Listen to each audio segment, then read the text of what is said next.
Welcome to the Cures in the Kitchen. Today we're going to talk about some of the symptoms that we have when we're going through maybe perimenopause, menopause, or postmenopause. And this is often one of the most prolific things that happen is that we get certain symptoms. For instance, maybe inflammation in the vaginal area, or itching, dryness, candida, like a fungus kind of a thing, or decreased elasticity, or thinning of the vaginal walls. This can happen because we've decreased our estrogen levels as we're getting older, and we can notice that maybe we're really thirsty a lot, and we have all these different symptoms. This is what they call atopic vaginitis. Now, with all of these symptoms, and you may have all of them or just a few of them, I've got a lot of great natural solutions. The allopathic way would be to prescribe perhaps like a vaginal cream or a cream that you can use to increase the estrogen levels. And hopefully it's a natural estrogen cream. But if we can help deal with the symptoms in a natural way, oftentimes it's just a normal transition in our life. One of the first things that we can use is a thing called grapeseed oil, and we probably already have it in our kitchen. And grapeseed oil is very high in vitamin E. Vitamin E is crucial for us as we're going through these symptoms. It will help with the dryness and the itching, and also help in the healing and give it the nourishment, because we're actually probably lacking vitamin E. So grapeseed oil is probably the easiest way, because you can use it in your salad, you can ingest it in many ways, and it can actually be heated, but I hope that you won't, because you really want to maintain the nutrition in it, so it's better to use it naturally. And the great thing is that you can use it as a lubrication. So I would make a nice little squirt bottle that maybe you could put some kind of essential oils in it, a little bit of that, and help give it a nice little smell and use it for lubrication. The next thing that you can do to help, in particular for the dryness and the itching, is we need to lubricate the body. And how do we do that? We need to drink more water.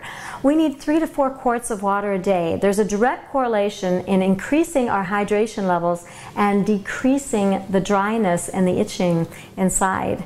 So it's very, very important that we increase our hydration so we can decrease the dryness, okay? Then the other thing that we can do is exercises. What exercises would we do? We would do Kegel exercises.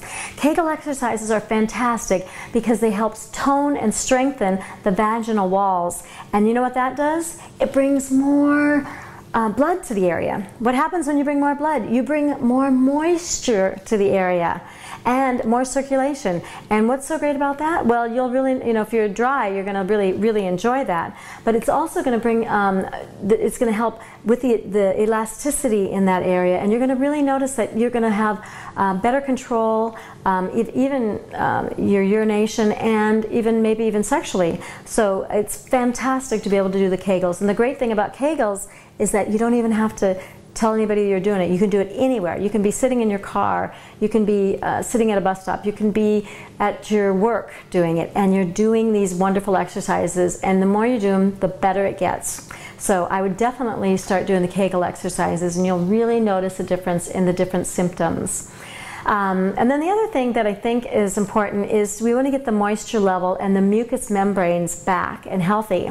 The best way that you can do it is by taking aloe and the slippery elm. Now, slippery elm is one of my favorites, because slippery elm, especially during the fall and the winter time, we get really dry, and so we're going to naturally have more itching, whether it's vaginally, rectally, on our skin and our throat. We'll have that dry cough. So slippery elm is fantastic, and you need to have it in every kitchen.